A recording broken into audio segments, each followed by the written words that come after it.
Hey, this is Robbie Baseball from the Dingers Fantasy Baseball Podcast, and you are listening to Pop Goes Your World. If you haven't already, subscribe on iTunes. And while you're there, please leave us a rating and review. And now it's time for our feature presentation. I'm Chris McBrien, and the pop culture from Generation X is everything to me. And I'm Derek Myers, and I'm here to educate Chris on the great pop culture of today's generation. Episode 260. This is the End movie review.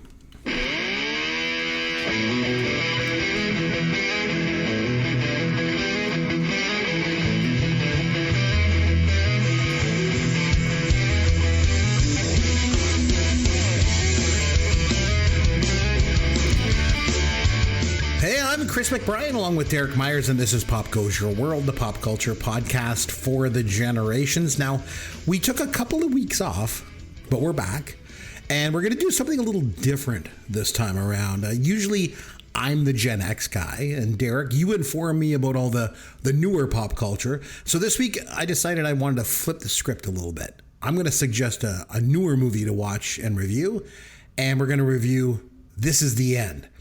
Now, realize this movie is 10 years old, but I mean, for me, that's new. Celebrating a milestone by 10 years. So that keeps with our theme for this year. So it's all good. But before we get to the movie review, what is new in the world of pop culture for you, Derek? Hey, Chris. Well, I had a chance to take a week off work. I was at the Origins Game Fair board game convention in Columbus, Ohio for the last week. It was a whole lot of fun. And while I was away, I had a chance to watch a few movies in the evening and during our car trips back and forth. Nice. And so might be a little longer than usual. Don't buzz me after 5 minutes. I'll try and be quick. Okay. All right. First off, I want to revisit something from the 1980s. Our good friend Greg Martin was on our show a little while ago, and he mentioned that he had recently watched Action Jackson. Well, it was on again, and I had a chance to watch it last week. With Carl Weathers and Vanity. God, yeah. Right? Yes. And Craig T. Nelson, Coach, is the villain. Yeah, this movie it was a by the numbers 80s action movie. It was fun, but it was clearly bad. And so, it absolutely met my expectations, which were not already that very high. But no, it was it was didn't fun. surpass them. No. And I can understand why they didn't do any sequels, but you could tell if this had come out like a couple of years earlier and been maybe taken itself a little more seriously, it might have. But no, I think it came out in like 88 or 89. It was just right at the tail end of that big 80s muscle action guy thing. So Carl Weathers just a little too far behind the curve on that one. Then I had a chance to watch 4 brand new movies. So I'll start with the oldest. That's why we have you here, my friend. That's why I'm here. Yeah. So I watched all of these on the streamer. So the oldest one is actually from last year. It stars Tom Hanks. It's called A Man Called Otto. And this is actually an American retelling of, I want to say, a Swedish movie. I may be wrong. It's one of the Scandinavian, Swedish or Finnish or Dutch, one of those countries. This was originally a book that was turned into a movie, and then then they did another remake in English for the American audience, but it's almost a shot-for-shot, word-for-word remaking of it. And if you ever saw the movie As Good as It Gets with Jack Nicholson in the late 90s, this is basically that kind of story. Tom Hanks plays Otto. He's like this old curmudgeon. I don't like people, and I'm upset with the world. And then, of course, neighbors move into his neighborhood across the street from him, and it's this young family with these young kids, and they need help. And of course, he's like, I don't like people. I'm not helping. And then, Guy sounds like me. Yeah, and then ultimately he ends up, like the dad is kind of useless, and so he's like, oh, here, I'll give you a ladder and the tools you need to fix this thing. And then the mom's like, can you babysit my kids for a half an hour? I don't like kids. And then, of course, he starts to really like the kids and all the things you would think. It reminded me of As Good as It Gets, almost beat for beat. And, of course, by the end, his ice cold heart is melted and he opens up his life for these people. But I got to admit, at the beginning of the movie, I kind of related to him because he was like really getting upset with a lot of young people who were just being dumb and not being held accountable and not doing what they were supposed to do. Like there's a scene at the beginning where he goes to the hardware store and he needs 5 feet of rope. So he goes and he buys 5 feet of rope. And when he brings to the cashier, the guy's like, oh, this is however much. And he goes, but that's more. You're charging me for too much. He goes, well, we sell it by the yard, and you've got just under 2 yards, so I got to charge you for 2 yards. He goes, but I didn't buy 2 yards. I bought 5 feet. And the guy's like, yeah, but it's sold by the yard. He goes, well, how much is it per yard? He goes, it's 99 cents. He goes, okay, well, a yard is 3 feet. 99 is divisible by 3. That's 33 cents a foot. Just charge me 33 cents times 5, and we'll call it a day. And the guy's looking at him like he's got a third arm growing out of his head, like, what? I don't know what you're talking about. And it's like, I'm thinking to myself, wow, I can really relate to this guy. But of course, you're not supposed to relate to him. He's supposed to be I'm the old curmudgeon who hates people. So in any case, it was an okay movie. Tom Hanks is a good performer. You know, you're getting usually a pretty solid effort out of him. It was good, not great. I'm glad I didn't have to pay anything for it, but I am also glad that I had a chance to see it. Next one I saw was, I want to say it was on Amazon. Pretty sure it was on Amazon. It's called Flamin' Hot. It's about the guy who invented the Flamin' Hot Cheetos. And it's loosely based on a true story. And you think, really? They turned this into a movie? But it was actually pretty good. It was pretty entertaining. Yeah, and it was pretty entertaining. Running out of ideas. You'd think, but it was, and I thought that too. I thought this is going to be the dumbest movie I've ever seen. But it was pretty good. Again, not great, but it was pretty good. It was worth the 90 minutes or whatever it was that was in the movie. Now, I've read some stuff since then that apparently they took some pretty serious liberties with the truth, because they talk about how it's based on a true story. And the guy who wrote it's actually based on a book, based on his life, and they took a lot of liberties with the movie, and apparently he's taken a lot of crap because people are like, that's not what really happened. He's like, have you ever made a TV show or a movie? Like, so what you're saying is the guy that invented the hot Cheetos didn't have all that exciting of a life. Well, I'm sure they took some They had to embellish it a little bit. Yeah, a little bit. But, it wasn't, I thought it was just going to be the dumbest thing ever, and it wasn't. It was actually pretty entertaining. Okay. So, all right. And then I saw 2 absolutely A+ movies in the last 2 or 3 days here. So when we were in the U.S., we got access to Netflix and Amazon US, so we had access to movies. They get way more titles down there. Oh, way more titles. They like 10 times. Like I think in Canada we have like 1,500 titles, and in the US, Netflix has like 15,000. Yeah, something crazy. Like that. Oh. So one of the movies that I saw, so it's based on a book. The book is called, spoiler alert, the hero dies at the end. And the movie is just called Spoiler Alert. And it's a romantic comedy. Well, not even so much comedy. It's a romance story about these 2 guys. It's based on a real life, true events. This one actually is based on real life and does follow it quite closely. It stars Jim Parsons, who plays Sheldon Cooper on Big Bang Theory. And it's a gay couple that meet at the beginning. But also you're told right at the beginning that one of the 2 of them gets ill and dies. Like, that's hence the title, Spoiler Alert, the hero dies. But then it's the story of how they met and how they fell in love and their life together and the trials and tribulations and the ups and downs. And then, of course, towards the end, you have the illness and then ultimately the death of the one character. And the mom in this is played by Sally Fields, who isn't in it very much, but I mean, she's great in it. I watched this movie. It was fantastic. The last 20 to 30 minutes, I'm bawling my eyes out watching this thing. It was so sad. If you like sad movies, this movie was fantastic. It was so good. It's not available here in Canada yet, but definitely worth checking out. It's called Spoiler Alert. And the last movie that I saw today, I finished watching it today at lunchtime, Creed 3. With so this is the extension of the Rocky franchise. So they've done Creed 1, Creed 2. This is Creed 3. And again, I loved Creed 2 when it came out. I rewatched 1 and 2 when Part 2 came out, and then I didn't have time to rewatch 1 and 2, but I wanted to watch Part 3. I just saw it drop this week. It's fantastic. It's every bit as good as the first 2. If you watch Creed 1, you liked it. You watch Creed 2 and you like it. Watch this third one. You're gonna love it. The guy who's the villain in this one is the same guy who was the villain in the Ant-Man movie. I can't think of his name. Majors, I think his name, Jonathan Majors. And oh my God, if you want to see 2 guys look like sculpted statues in the ring, like, these guys have to be absolutely perfect specimens on the screen. I don't know if they use CGI to make them look even better than they look, but man, oh man, these boxers just were so jacked and so cut in this movie. And, like me. Yeah, yeah, sure. I think you're misunderstanding. I do not think that word means what you think it means, but it was really good. Anyway, I misinterpreted jacked, apparently. Yeah, exactly. But anyway, Creed 3, A+. It was really good. If you even moderately enjoyed the last one, you're going to love this one. It was great. So those were 2 big thumbs up. And then I had a chance, believe it or not, to watch a documentary series. For 40 days and 40 nights, he watches documentaries. He likes to learn about the world. It's Derek's Documentaries. Derek's Documentaries. All right, what was it? All right, so it's an 8-part Netflix documentary series called Tour de France Unchained. So Netflix has been doing a really good job of taking, we'll call them obscure sports, obscure from an North American point of view, sports that are not baseball, basketball, football, and hockey. And they have been doing these documentaries where they follow the athletes around for a year and then they smush them all together at the end and they give you a documentary series. So they've been doing the ones on auto racing. They've done the one on golf, came out a few months back. And I think they even did one on tennis, if I remember correctly. And then this one is about cycling, like the Tour de France cycling. And again, as some like I ride a bike every single day, but I don't know jack squat about professional cycling or the Tour de France other than it happens in France. So watching this thing was completely new to me, and it was fantastic. It was every bit as good as any of these other series they've been putting out.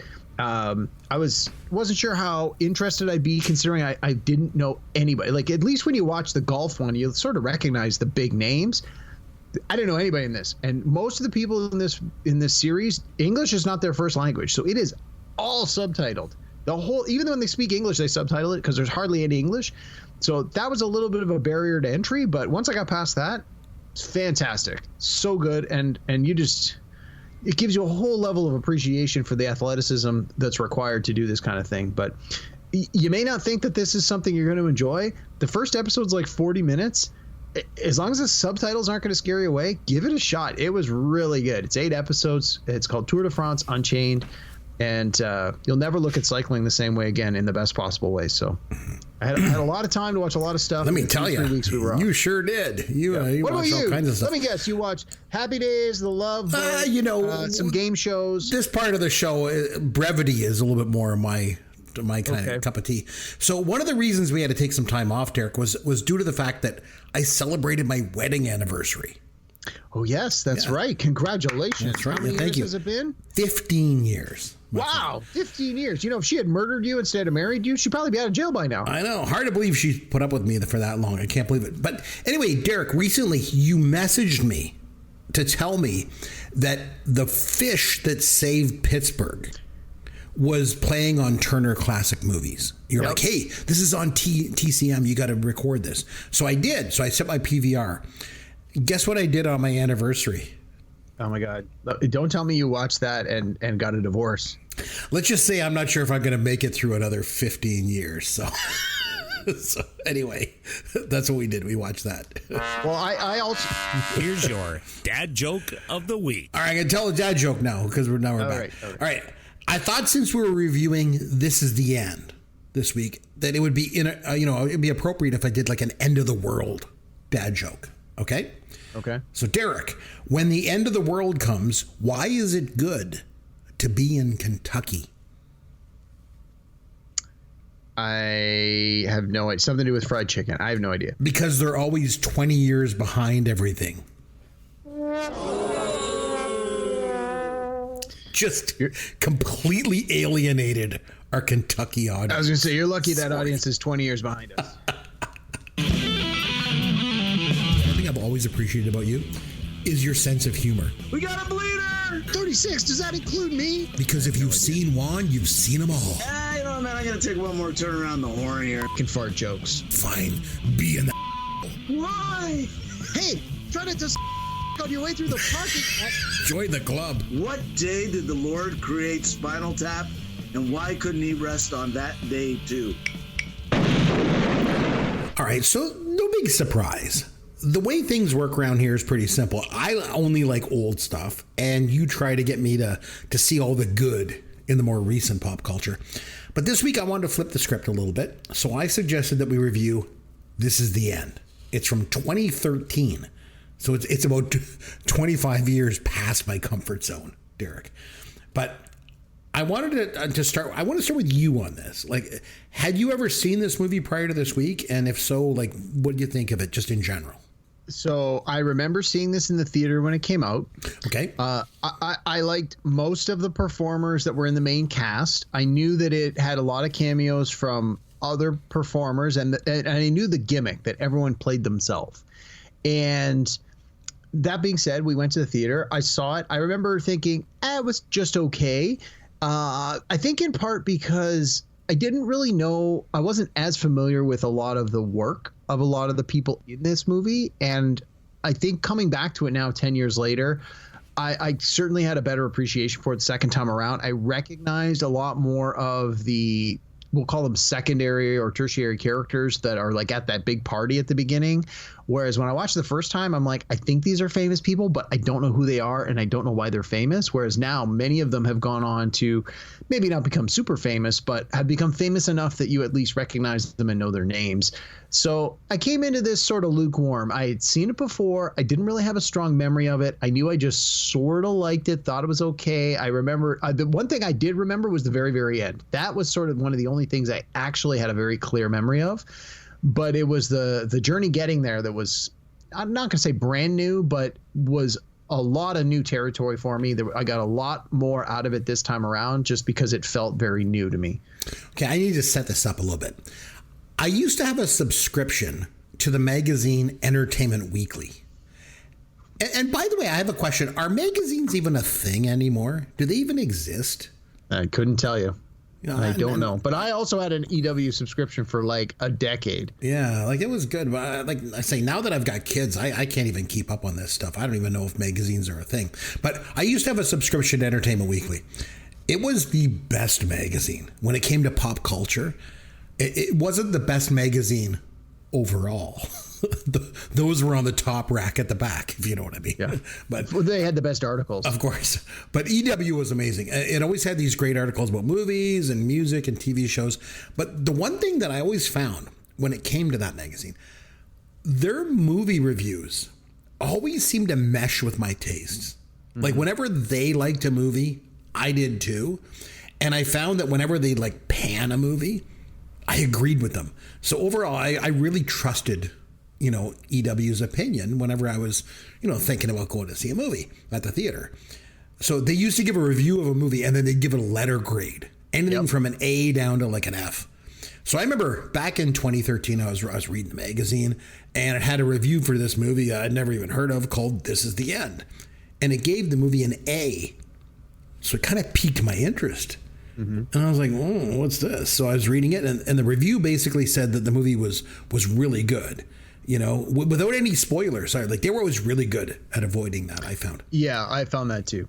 And so the only reason I ever saw this movie was because of Entertainment Weekly. So I have a question. So Derek, do you ever have, or even now, do you continue to have any sort of go-to reviews that you always trust? Like where you're somewhere that shares your taste in movies? Because EW was always mine. No, I found that in my opinion, over the last probably 5 to 10 years, the internet can't help but spoil everything about a movie in any review it does. Yeah. And I don't want anything to do with that. I like to judge whether or not I'm going to go to the movie based on as little information as possible, especially with so many things being franchise and IP and adaptations and remakes and things of that nature. I think those ones I usually have a pretty good sense for. Like if it's a comic book movie, I'm probably going to see it either way. So I don't need a trailer and I don't care what the review is. They tend to not skew the way I want them to anyway. For things like dramas or like a lot of the sort of quote Oscar movies, like the big awards fair, again, I can usually get a pretty good sense from just, 10 seconds of the trailer going, oh, that's what that's about. Yeah, that sounds like that's up my alley. And I just sort of rely on my own tastes these days. And for the most part, I find I'm usually pretty satisfied. It's pretty rare that I think I'm going to like a movie, go in and just hate it. I think going to the film festivals for all those years, it's sort of trained me for that. It's like I know what to sort of look for and what to not look for. And so many movies are not very subtle about sort of where it's going. That's why I don't like the trailers. Like I can watch a trailer for a movie I know nothing about and I I'll bet you 90% of the time I can predict the beats of that movie, no problem, right up into the end. Whereas a lot of other people are just going to go, oh, I had no idea. It's like, well, then you weren't paying attention because it's in there. Well, based on what I read in Entertainment Weekly, I took my wife to go see this movie back when it came out in theaters. Oh, she would have hated it. I really liked it for a lot of reasons I'm sure we'll get into tonight. She did too. She actually kind of enjoyed it, wow, I think, okay. For the most part. So the film was released in American theaters June 13th, 2013. It was made on a budget of, it was about $35 million. It grossed $126 million worldwide. Domestically, it finished with $101 million. So that was good for 31st place at the box office that year. It finished just ahead of Jackass Bad Grandpa and just behind Pacific Rim. Not exactly stellar company. No, not at all. But it did make money, and quite a bit of money, and it was a critical success as well. I'm just looking at the top 10 movies from 2013. Good God, just a mess. What are they? Run down the list. How many are sequels? All of them? All of them, pretty much. So Iron Man 3 was the number one film at the box office that year. Okay. Inexplicably made it $410 million. Crazy. Wow. Number 2 was The Hunger Games Catching Fire. Number 3 was Despicable Me 2, followed up by The Man of Steel at number 4, Monsters University at number 5. Then there was Frozen, Gravity, Fast and Furious 6, Oz the Great and Powerful. I guess it's a remake of The Wizard of Oz. And number 10, rounding out the top 10, Star Trek Into Darkness. Wow. So only two of those movies were not sequels. Yeah. I don't think I've seen a single one of them. 2013 was a bad year for films, don't you think? That's awful. Well, I mean, again, I when everything is sequels and IP, if it's not a franchise you enjoy, then it's a tough one to break into. But then you get critical successes like Gravity, which was in your top 10. I mean, I didn't really care for it, but it won. The director won the Oscar, and I mean, it got a ton of critical praise. And I mean, Sandra Bullock was amazing in that thing. So, well, you know me, I'm always going on and on about how Hollywood never does anything original. Yeah, like the sequels and reboots and remakes and blah blah blah blah blah, all that crap. But I felt that this movie, This Is the End, was original. I think that's why I like it so much, because it's different, it's unique, and the thing is, it's a comedy. It's a comedy horror, I guess, but I still think the comedy is a dying art form in Hollywood. I could probably count on one hand how many good comedies have been made in the last 30 years. Like, you've got to agree, comedies are not the same as they used to be, right? Well, I think comedy used to rely on making fun of disenfranchised groups, and now people are more aware and sensitive of it, and you're not going to go for the cheap laugh and just make fun of someone for being different. So comedy has become harder. Again, I'm not a comedian, but I have to think comedy has become harder in today's day and age, and I think it's just people don't want to do the work. In the last 30 years, I'd say, like, just a few comedies stand out. There was Austin Powers. That was 97, right? I was going to say, that was almost 30 years ago. So that's in the last 30 years. Team America World Police, I'd put in there. South Park movie. That was good. The Hangover. Hangover was really good, the first one. Yeah. I like Private Parts. That was from 97 too. Again, those are a lot of movies from the 90s, bud. And Superbad was really good. The 40-Year-Old Virgin, I'd probably put in there. That's probably about it. Oh, maybe Borat too, the first one. Okay, sure, I'll give you that. So, but there's not a whole lot. Like, that's kind of like my list of comedies, the last 30 years that I think are good. And another thing is, it's no secret that I generally hate dystopian post-apocalyptic movies.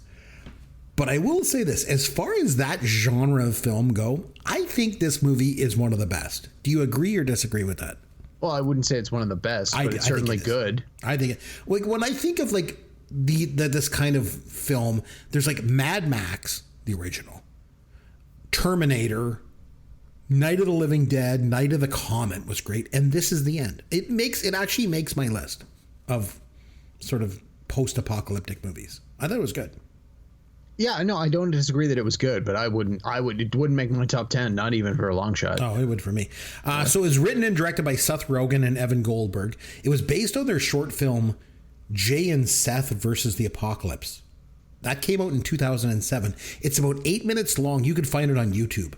It's basically I watched it then. It's not very good. It's basically just Jay Baruchel and Seth Rogen trapped in this apartment after the apocalypse. Okay. It kind of sucks.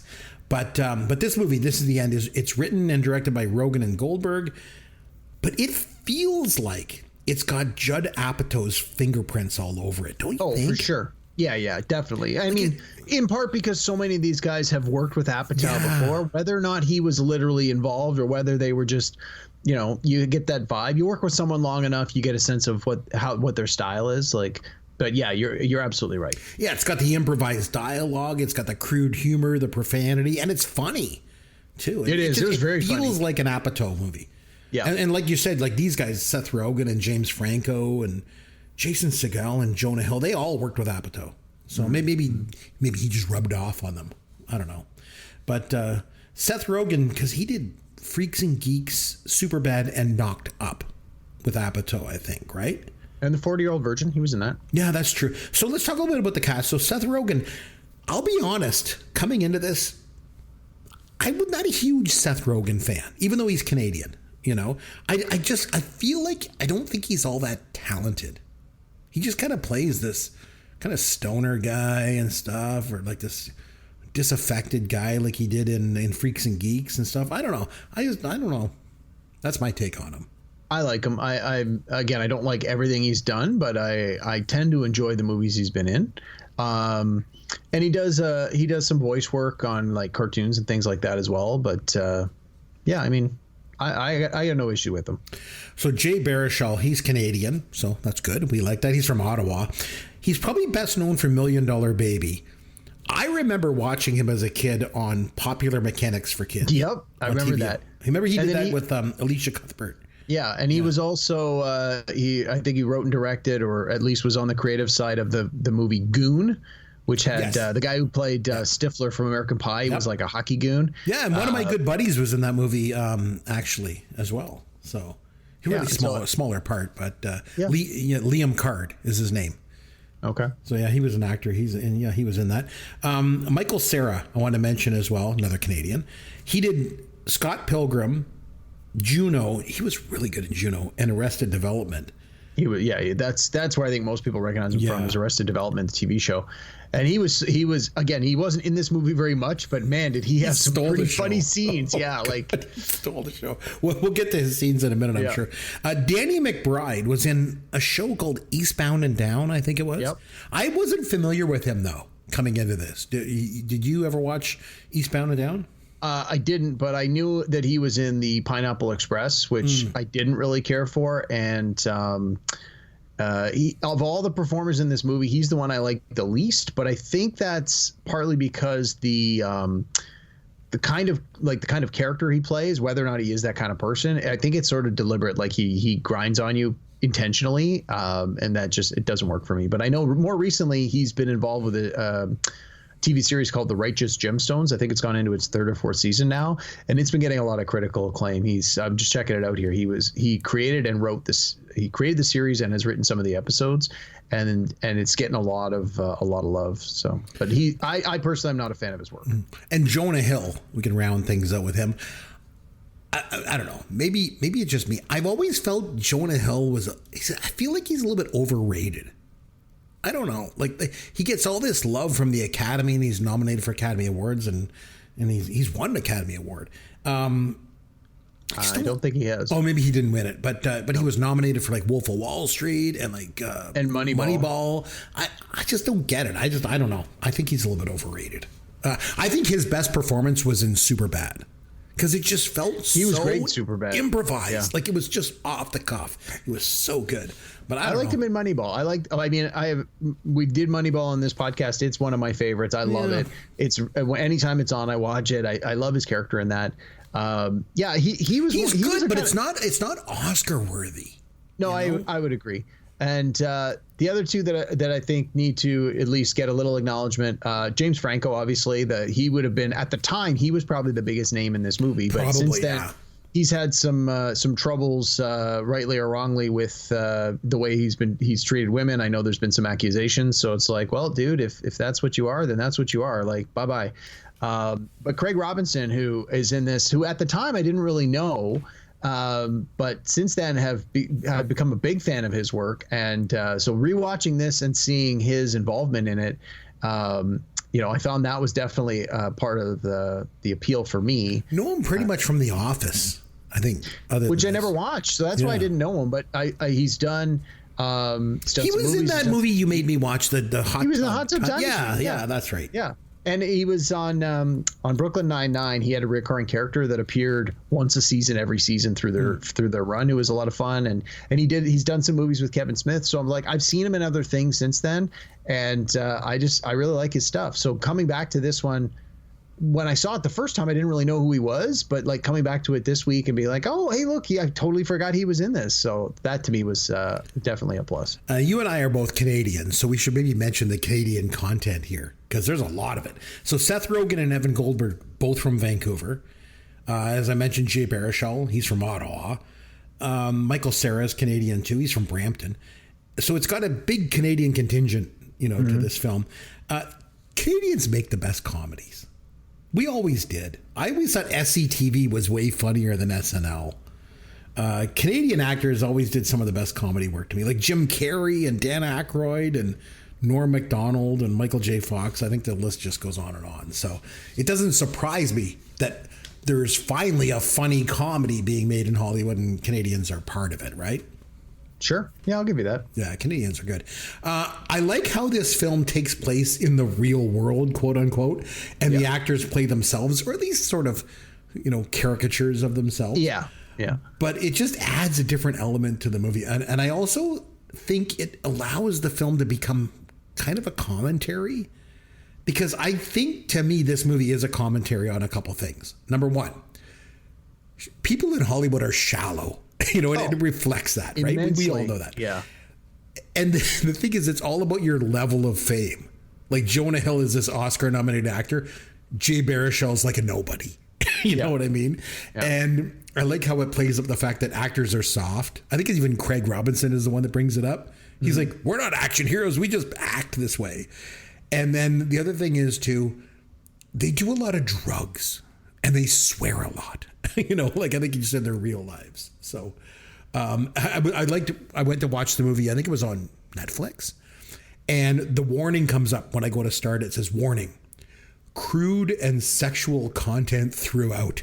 That's the warning going into this. Pretty accurate. Yeah. No kidding. So the movie.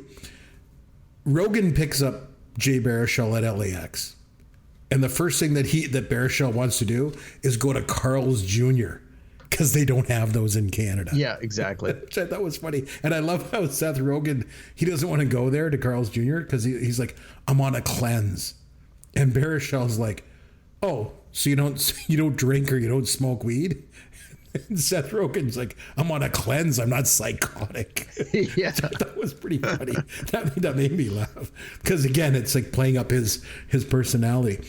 We mentioned Judd Apatow and kind of his style is in there. This whole thing just feels like it's improvised. Everything. I'm sure there was a script that they were working from, and I read somewhere that someone did an interview and said like 85% of it is improvised. It's got to be like what it just feels like it didn't even have a script. Like you just let these guys go, right? Yeah, well, and I was reading some stuff as well, and that's certainly what it seemed like, where it was sort of that Christopher Guest school of comedy, where you've got the broad outline. In this scene, you need to accomplish these things. Go, and then improvise along the way, and they would cut and paste and take what they wanted and didn't want. And I read a lot of stuff about how on certain scenes, the performers were like so funny with what they were saying was so unexpected that even the performers laughed and it would ruin the take. And then they're like, okay, let's do it again. And then the performers would often change the jokes because they didn't want you to know what was coming next. And again, I think that speaks to the talent of some of these performers, is that they can do that. Like I think I read one of them and they said Danny McBride had to do a scene like 25 times, and every time he did it, he changed the joke. And for 24 times in a row, everybody cracked up because it was just whatever he said next was more outrageous than what he had said the time before. So, that, and again, I'm not a comedian, I'm not a performer, but I know people who have tried their hand at it, and I can, from what I've heard, it's exceptionally difficult to do that. So it really speaks to their talent. Well, I used to do a lot of improv back in the day, both at Second City in Toronto, and then I had my own improv show. And we always had two rules in improv, or at least I did. There was one rule everybody had, and then there was one rule that I had. So one rule that everybody has in improv is always say yes. Always agree. So if somebody says, hi, you start a scene, you're like, hello, officer. You're like, yep, I'm a police officer. You go with it. Yep. So that's the number one rule. But the other rule that I used to always like was, if somebody's going to say something or take something somewhere, I used to try and push them to give me more. Like I would ask some questions about like, well, what is that? Like, and I loved it because the scene where Jonah Hill is talking about adopting the spaniel dog, you could totally tell that they're doing that. And it just cracked me up because Seth Rogen's like, oh, what's the dog's name? He forces Jonah Hill to come up with something. So Jonah Hill is like, Ajay. And right away, he doesn't even miss a beat. Rogen's like, how do you spell that? And Jonah Hill's like, Ahjhay. It's so funny. So I'm like, that's what I used to do. Like, so I thought that was pretty funny.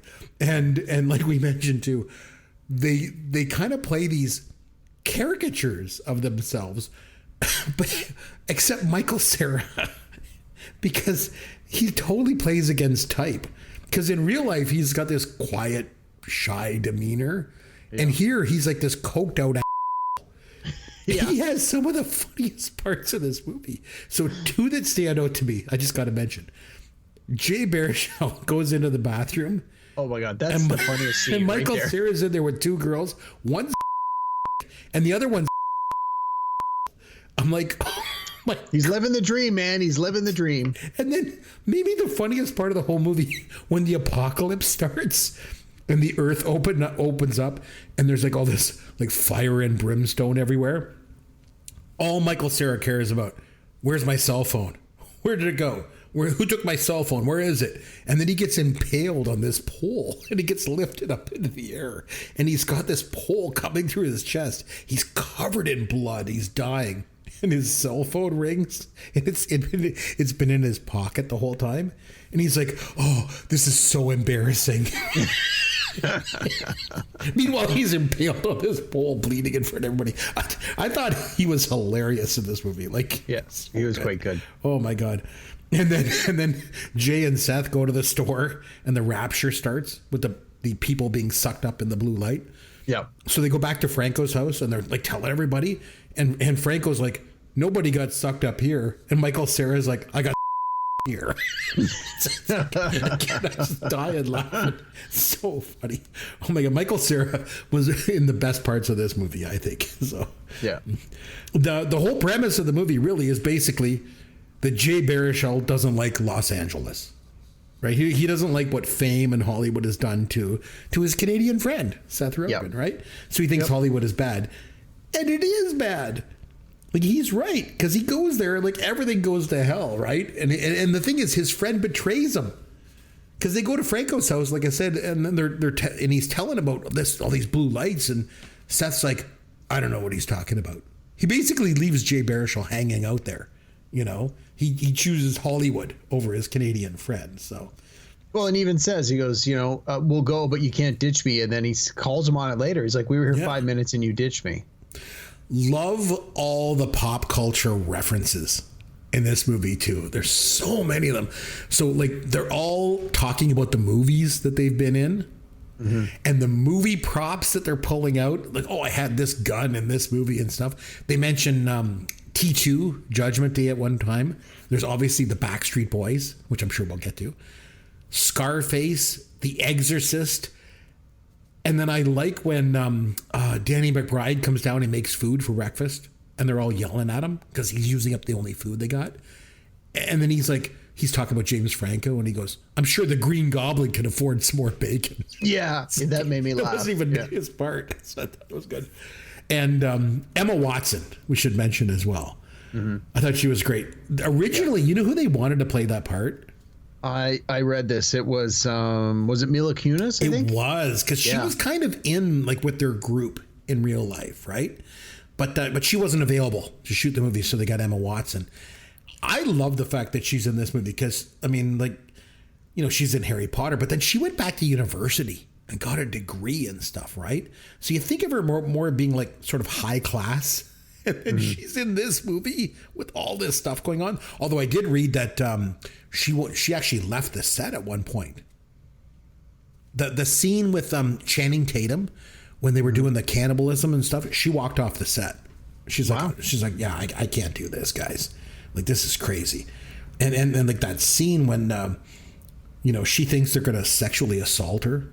And Jay Baruchel's all freaking out. He's like, I never said that. I never said that. I thought it was interesting. And in that scene too, I like it. He's like, he goes, I think we should address the elephant in the room. And Seth Rogen's like, don't talk about Craig like that. Yeah. It's so funny. Like Jay, he's just talking about how uncomfortable she's going to be being the only female on the house with all of them. And he's just trying to find a way to make her feel more comfortable. And then Danny McBride goes and just like sort of twists it all around. But speaking of Danny McBride, so the scene with him and James Franco where they're arguing about the Penthouse magazine. Yes. That's the one I remember when I went to see the movie in the theater with my wife that I laughed at the most. Like, I was just laughing like crazy because it's just these two guys riffing and improvising, and you can tell they're just totally trying to outdo each other the whole time. I'm assuming that was the scene you were referring to earlier about like the 25 takes and stuff and going crazy. It must have been. The thing I read didn't say specifically which scene, but that wouldn't surprise me if that was the one. I like how Jonah Hill acts like he's all nice to Jay Baruchel too, but he really hates him. And of course, he goes to bed at night and he's like praying to God. He's like, God, it's me, Jonah Hill from Moneyball. He's got to put that in there. Because it's that whole Hollywood thing. I thought that was pretty funny. And he's like, please kill Jay Baruchel. And then of course he gets raped by a demon, right? And then I like later when Jonah Hill's like possessed and Jay Baruchel hits him in the head with the baseball bat. It's like retribution for Baruchel when he does that. It was so cool. Craig sacrifices himself. He gets to go to heaven. So that I thought was a pretty cool part of the movie, because then you start to realize this is maybe about redemption. These guys actually can be redeemed if they actually do something decent, And of course, they try and take the easy way out because they just try to say like a few nice, shallow things about each other, and they're like hoping it works, and it doesn't work, of course, because that's the Hollywood way, right? Yep. And Channing Tatum in that scene, the one that I was mentioning with where Emma walked off the set. Yeah. Totally plays against type here, Channing Tatum does, because he was like the biggest hunk when this movie came out, right? Well, and they even said he had been in the G.I. Joe movie. They go, oh, you got G.I. Joe here or something. They make a reference to it. He was in Magic Mike, wasn't he? Yeah, absolutely. Like he was all, like all ripped, and like women all think he's like this sex symbol. So of course, he's Danny McBride's gimp. Yeah. Which I think, and I love that scene because Franco lets Jay and Seth escape while he stays to fight the cannibals. So he redeems himself too. And the blue light comes to get him and starts sucking him up to heaven. And while he's going up to heaven, he just looks at Danny McBride, he flips him off, and he's like, and that causes the blue light to stop. Because he's not redeemed now. Because he blew it. And it disappears. And he just gets eaten by all the cannibals. Which I thought, again, it made me realize, too, it's like such a dark comedy. It was almost like a horror comedy mix, which you don't see a lot of, right? Yeah. Yeah, no, that's fair. I mean, in my mind, I always just remember it as a comedy. The post-apocalyptic part and the sort of the scary parts like that I didn't really remember that very well.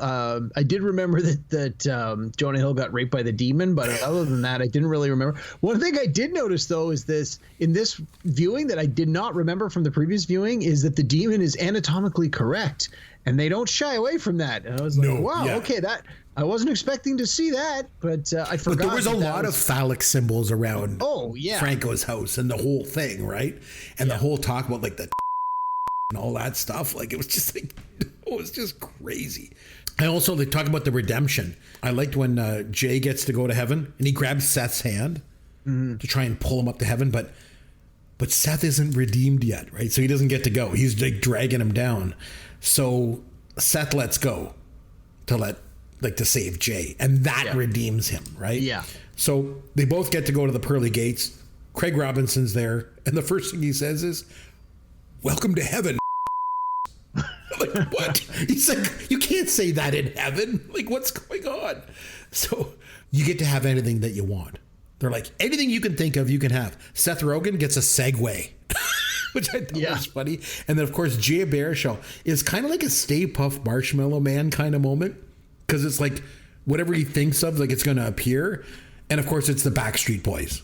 And they do this big, huge musical dance number to everybody.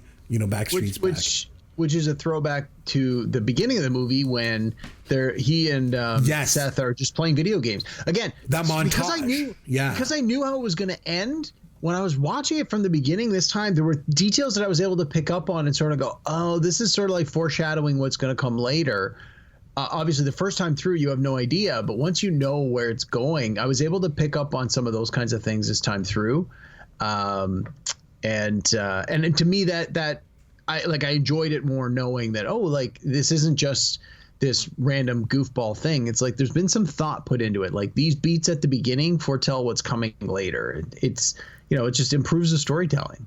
So one thing, Derek, you always tell me about these newer movies. You're like, stick around after the credits, because there's always like Easter eggs at the end. So I stayed through the credits of this movie, but there was nothing. Yeah, no, for some reason I thought there was a little something after as well. So I watched right through to the end of this time, but no dice. It's too bad too, because I thought it would have been perfect after the final credits if they maybe would have shown what happened to some of the people that went to hell. Or that were just stuck on Earth, which you could argue that's the the equivalent of hell when all the good people are gone. I guess. I thought there would have been like that flip side of the coin. So any final thoughts on This Is the End? I liked it. I thought it was pretty good. It made me laugh. I thought the special effects were great. It was original, it was all those things. It had the kind of the insider Hollywood thing going on. So for all those reasons, I thought it was really, really good. Yeah, I mean, it sounds like you liked it a lot more than I did. I definitely enjoyed it. I remembered the first, like I said at the top of the show, I remember when I saw it the first time, I thought it was okay. I probably feel a little more strongly about it now than I did then. In part, like I said, because I was able to get a little more out of the cameos as I was seeing the performers, and I knew who more of them were, and now that with the internet, you see and hear so much about these performers. You if you follow them on social media or you follow the news stories about them. So one of the things that I really enjoyed about this movie is the fact that they are playing themselves, but they're playing like versions of themselves. And one of the things that I was able to read about a little bit is a lot of the times in scenes where the characters are fighting, it was like these were real things that they actually felt about each other, and this was their chance to sort of get it off their chest in a way that they could use it as a part of their performance. Oh, I think so, yeah. And so some of the stuff obviously was way over the top. But by going over the top, I think it accentuates in some cases like some of the characteristics and some of the issues that these people have. And so that to me, I really enjoyed. I think I got more out of it this time through, having a better understanding of sort of who the main characters actually are in real life, or who they were at the time and maybe what they've done since then. And I think it holds up pretty well. I think the general theme, the general message, the idea of, that Hollywood actors are shallow and they're terrible people, but they can be redeemed under the right circumstances. Like, I think that's a theme that is going to hold up for a long time. I don't think that's going away anytime soon. So I think this is one of those movies that will continue to age better and better as more time passes, as more people get a chance to see it and revisit it. I liked it. I didn't love it. I would probably give it like a 6.5 or a 7, maybe a 7. What about you? What would you give it? I would give it a 7.5, and especially because, like I said, it's a comedy, and comedy is a dying art form. So to be able to pull off a comedy, close. Yeah, pretty close on that. Yeah. But I thought I obviously enjoyed it a lot more than you, and I laughed quite a bit the first time. I definitely did quite a bit this time as well. So okay, on that note, what do you say we have some fun with Caveman? I suggested this movie, so things are over to you, my friend. What have you got for me? All right. So this will be a little bit of a riff on one of our normal things. So in this movie, the whole gimmick was that the actors played themselves. Mm-hmm. This happens more often than you think, where actors appear in movies as themselves or as versions of themselves. So I'm going to give you a bunch of questions about movies where actors appear playing themselves. In some cases, they have huge roles. In some cases, they're just like small cameo scenes that are memorable, but maybe don't take very long on screen. So I'm going to give you the synopsis of the movie and the year it came out. I want you to do two things for me. I want you to name the movie, and I want you to name the actor that appears as themselves. Okay. And I've adjusted the synopsis of these movies to sort of indicate which actor I'm looking for, because in some cases there's more than one, or maybe it isn't clear what I'm going for. And if it's still not clear, I can give you some additional hints. So I will preface this by saying most of these movies are from the last 20 years, so you may not get as many as you might normally get, but some of them are super duper obvious. So and I threw you a couple of easy ones right at the end, just in case you're not doing so well. All right, so we'll start with the first one, and let me read all the way through, because in some cases I couldn't really add the person I was looking for until you understood what the movie was. So give me a chance to read the whole thing before you jump in. Okay, the first one. A shy student trying to reach his family in Ohio, a gun-toting bruiser in search of the last Twinkie, and a pair of sisters striving to get to an amusement park all joined forces in a trek across a zombie-filled America. While crashing at this actor's home, they accidentally kill him. Can you name the movie and the performer? Well, I think it sounds like that Zombieland movie. Yep. Zombieland. Yeah. 2009. So I didn't see it, so I'm going to take a guess. Wasn't it Woody Harrelson? It was not. He was one of the performers in the movie. Was it one of my favorite actors from the 80s? Was. It totally Bill was. Murray? It was Bill Murray. Oh, yes, there you go. Again, I haven't seen it, but I've heard of it. So okay, I wasn't sure. Okay, this one's a little tougher. This is from 1994. Okay. A demonic force has chosen this on-screen horror villain as its portal to the real world and tries to enter the real world through the actor who has played him in the previous 6 installments of this horror franchise. Oh, I saw a horror movie, but I'm thinking that sounds like Being John Malkovich. It is not. Want to try it again? From 94 horror movie. I don't know. It was Wes Craven's New Nightmare from the Nightmare on Elm Street franchise, and the actor playing himself is Robert Englund, who played Freddy Krueger. Right. Yeah, the whole shtick on this one was it was the performers that were in the movies were actually being terrorized by the real Freddy Krueger in real life. Right. Yeah. All right. Next, this actor was one of the judges when a group of misfits enters a Las Vegas athletic tournament to save their cherished local gym. From 2004. 2004. I don't know. It was Dodgeball, a true underdog story, and the actor we were looking for is Chuck Norris, is one of the judges of the final dodgeball competition at the end. There you go. All right. If you haven't seen that one, we may have to revisit. We may have to do it on the show. It's pretty good. You were talking about comedies. That one's pretty funny. All right. This actor and musician volunteers to judge the walk-off in this film about male model assassins. It sounds like... No, I haven't seen it. What year is the movie from? 2001. It sounds like Zoolander. It is Zoolander. I haven't seen it, so I feel like no, I don't know. It was David Bowie. Oh, okay. I tried to stay away from musicians and athletes for this, but David Bowie has done a fair bit of acting himself, so I figured that was a little cheat there. We'll throw it. Right. All right. This one I think you'll get. Let me get through the whole thing. Okay. From 2004, when a Korean American office worker and his Indian American stoner friend embark on a quest to satisfy their desire for food, they pick up this actor who's hitchhiking. So that was Harold and Kumar Go to White Castle. Yep. And it was Neil Patrick Harris. Yes, it was. I know because I saw that movie in the theater. I knew you had. Yeah. All right. Here's an easy one for you. Okay. From 1999, a puppeteer discovers a portal that leads literally into the head of this movie star. That was being John Malkovich. Yes. Yeah, exactly. Yeah. No, when you said that earlier, I'm like, oh, well, he's going to have that one coming up. Okay, this one's a little tougher. When two stoners find out that the comic book that is about them is being turned into a movie, they set out to wreck the movie. This actor plays the villain in the big screen adaptation of the comic book series. Oh, God. I don't know. So it's from 2001. This was Jay and Silent Bob Strike Back, the Kevin Smith movie.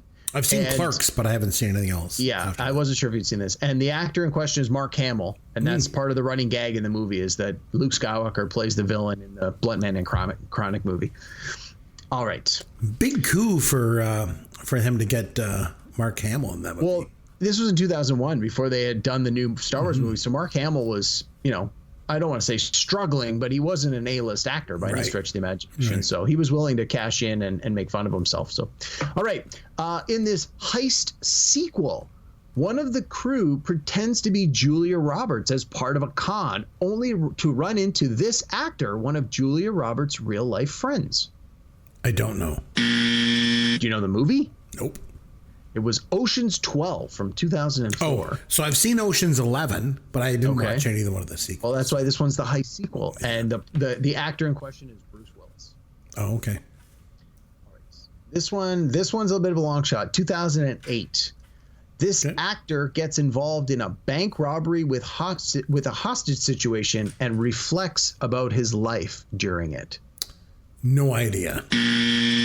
So I haven't seen this one either, but I've heard it's amazing. The movie is JCVD, and the actor is Jean-Claude Van Damme. Oh. And it's him playing himself during this bank heist. And it's supposed to be good? It's supposed to be outstandingly good, yeah. Oh, okay. All right. Brand new one from last year, 2022. It's available on the streamers right now. Again, another one getting good reviews. This movie star is channeling his iconic characters as he's caught between a super fan and a CIA agent. I don't know. This one's called The Unbearable Weight of Massive Talent, and it's Nicolas Cage playing Nicolas Cage. Oh, okay. Again, haven't seen it, but been hearing great things about it. Okay, got a couple of nice, easy ones here for you coming into the stretch. This one we did on our podcast. You should get this. A man's childhood wish brought his teddy bear to life. The two of them meet their big screen idol at a party during this film.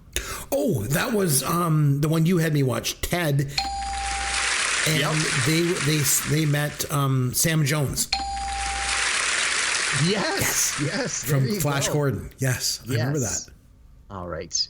This one, right in your wheelhouse, 1980. Okay. Let me finish reading the whole question. Please.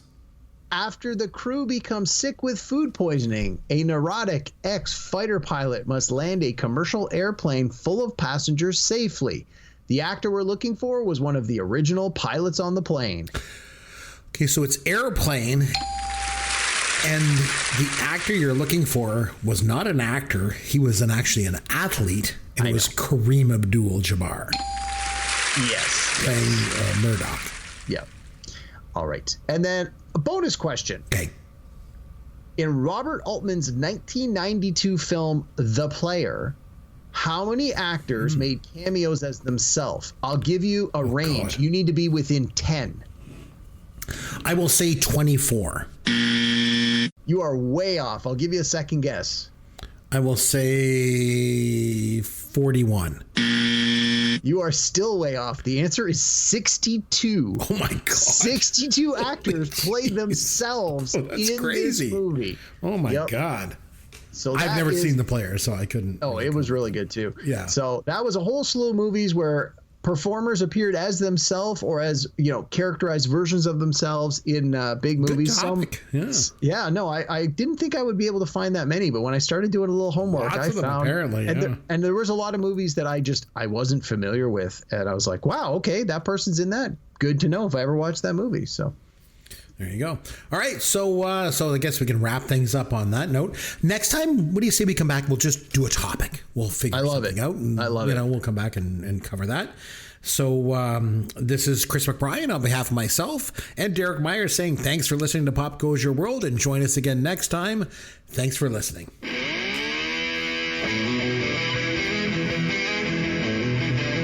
Thanks for listening to Pop Goes Your World.